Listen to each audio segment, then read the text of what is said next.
Hi everyone, my name is Freya and I'm in grade 10, and I'm really interested in history, activism, and fiction writing. And today I'm here to share my passion for my favorite ancient civilization ever. It was the first civilization in history to make education mandatory for all its citizens, had the most accurate calendar system of its time, and also created a beautiful city that was so magnificent that it led Spanish explorers to call it the Venice of the Americas. I've been obsessed with this civilization for so long now that my friends think it's getting out of hand. And it's just that people think I'm really obsessive and nobody gets me. So today I'm here to explain why. I'm also here today because I've noticed that we're very fortunate to live in a really culturally diverse society. And I wanted to celebrate this diversity by talking about a culture that you may not know much about.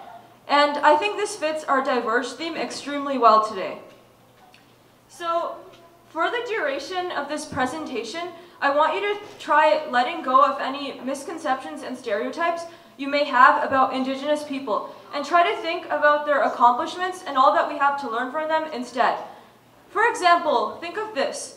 When you picture democracy in the ancient world, what do you think of? Most people would say they imagine the white-robed senators of ancient Greece and Rome. And that's really great, but what you should be thinking about is the Iroquois Confederacy, as it was one of the first democracies in North America, and it was the basis for the Canadian and American ideas of democracy that many people hold very dearly today. Also, Professor Michael Smith from the University of Arizona has pointed out that democracy may have sprung up in other parts of the Americas as well. He points to the ruins of an ancient city called Teotihuacan in Mexico, and he basically says that there's very similar looking buildings throughout for housing, and because of that, this fosters a sense of equality among the people. And there aren't any huge palaces for rulers or nobles or anything like that. So archaeologists have speculated that a governing assembly could also have met here. This idea of equality existed in a lot of indigenous societies, not only in the ones that were democratic. For example, in the book Encyclopedia of American Indian Contributions to the World, it has been suggested that the Inca Empire had some of the first laws ever protecting people with disabilities. And for example, if you were blind, you would be given employment in the form of removing husks from corn or maybe cleaning cotton or something like that, and whatever you still couldn't afford would be provided to you by the government.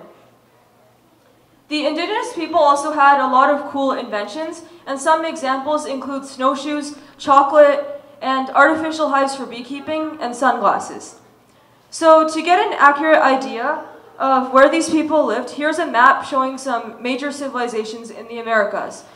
And the particular civilization I'll be focusing on today can be defined in time and space to be in the Valley of Mexico from the 1300s to the 1500s. So without further ado, I present to you the Mexica civilization.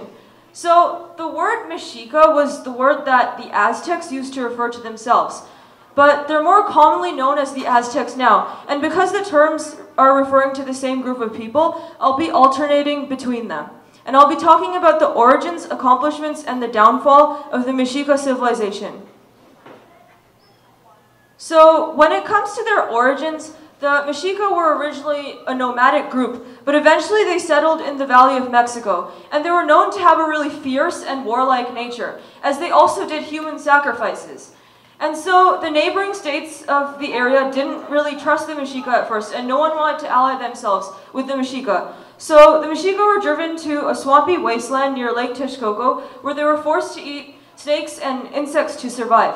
Despite these harsh conditions, the Mexica decided to settle in the area. And this was because there's basically this old story that goes that one day the Mexica saw an eagle landing on a cactus. And the priests interpreted this as a sign that they should start a civilization there. And they interpreted it as a sign from the gods. The Mexica were also very inspired by the ruins of Teotihuacan, the city which I mentioned earlier. And what's really cool is that the civilization was actually in ruins even in Aztec times. And to this day, archaeologists still do not know who built Teotihuacan.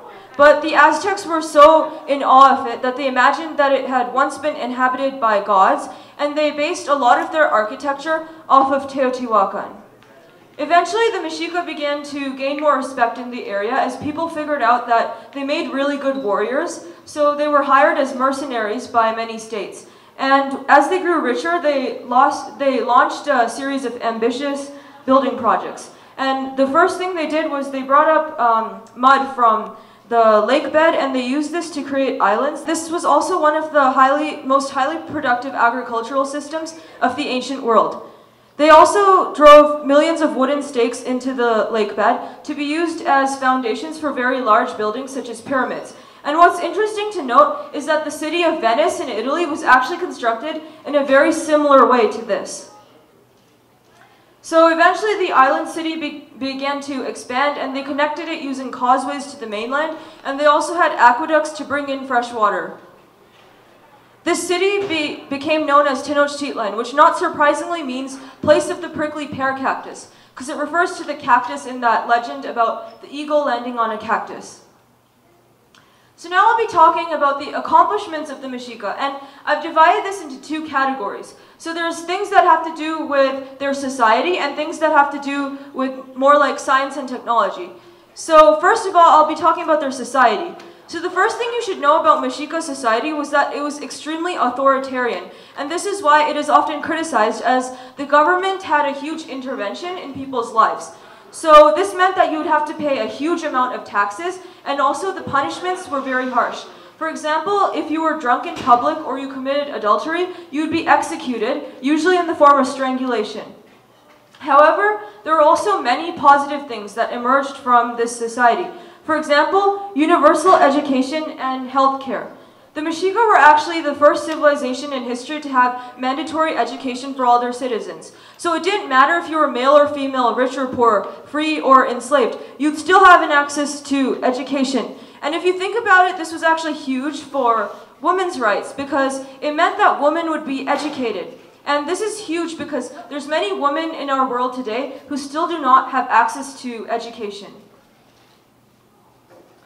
Another thing which I find really interesting about the Mexica civilization are their views on slavery. So you may be thinking, if the Aztecs were so cool, then why didn't they just get rid of slavery altogether? So allow me to elaborate on this topic a bit more. So back then, being a slave was more like you were an indentured servant. So usually it was because you were paying off a debt or you had committed some kind of crime.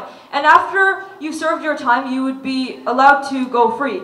And if you were a slave, your owner was not allowed to mistreat you, and you still had an access to education because that was something that everyone had access to in the Aztec Empire.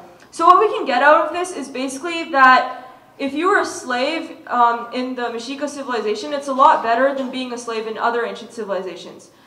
One last thing I would like to mention about the society is that the noble positions weren't inherited, and also the nobles were punished a lot more harshly than the commoners. And so, for example, if you were drunk in public, you would be let off the hook the first time if you were a commoner and then executed the second time. But if you were a noble, you would be executed right away. And so this prevented corruption in government officials. So think of how we can use things like this in our society today.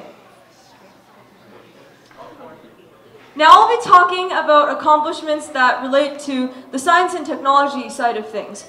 So the Mexica were very influenced by another civilization in the south, which was called the Mayans, and their civilization started much earlier than the Aztecs, and also after the Aztec Empire fell, the Mayans were still around for a really long time. And the Mayans were known to be super advanced in astronomy, and they had this type of tool, which was basically like intersecting bars that could give the coordinates of something in the sky. And with these surprisingly basic tools, they were able to actually have the most accurate calendar system of the ancient world. And so the Aztecs copied this calendar system, and it had 18 months of 20 days each. And they added 5 extra days at the end of the year that were considered unlucky to make that a total of 365 days. Another area that the Mexica were really advanced in was medicine, and they had many herbal remedies, and they also used steam baths for many common ailments such as fevers. And it's important to note that the Mexica society had a very good standard of hygiene, especially compared to Europe at the time, which is important because in the Mexica Empire you would have a much lower risk of diseases. And also the engineering of the Aztec Empire was very impressive, as they had aqueducts to provide Tenochtitlan with fresh water, and this consisted of a twin pipe system, so that if one of the pipes got dirty, the water could be diverted into the other pipe while the dirty pipe was cleaned. And this was an amazing accomplishment because they were able to provide water for all of their citizens. And if you think about it, there's some people in our world that still have to walk for miles just to get water, and there's people who have no access to clean water at all. Also, the Mexica, as I've mentioned earlier, they also had a very impressive agricultural system, which was made with artificially constructed islands, which they could plant crops on. And this was known as the Chinampa system, and was one of the most highly productive agricultural systems of the pre-industrial world. The Aztecs also had really advanced weapons, which were made with obsidian blades, and this was due to the fact that they were located very close to sources of volcanic rock. And the Spaniards wrote that the weapons were so sharp that they could cut off a horse's head in one blow. So speaking of weapons and Spanish conquistadors, it's now time to talk about the downfall of the Mexica Empire. So I'm sure you'll find this part interesting, as it was one of the most influential events in history. Some of the key players in it were Hernan Cortez, who was the leader of a group of 500 Spaniards, and his prior experience included that he had lived for many years in a Spanish colony in the Caribbean, and he had also heard tales of Christopher Columbus's voyages, which inspired him to try conquering the New World.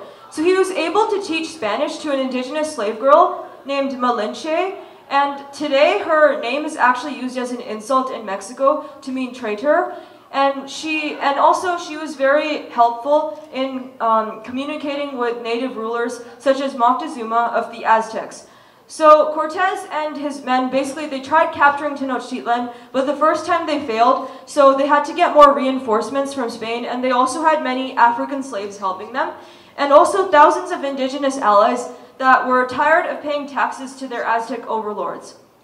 So the Spaniards also had guns and cannons. However, these were not very useful at the time because firearms back then were a lot less reliable than today. But they did have a weapon of mass destruction that the Aztecs stood no chance against, and this was the foreign diseases that they brought in. So the Spanish conquest was very unexpected for the Aztecs. So today, the Aztec Empire is no more, but a lot of its legacy still lives on today, and it's a really key factor in shaping the Mexican identity today.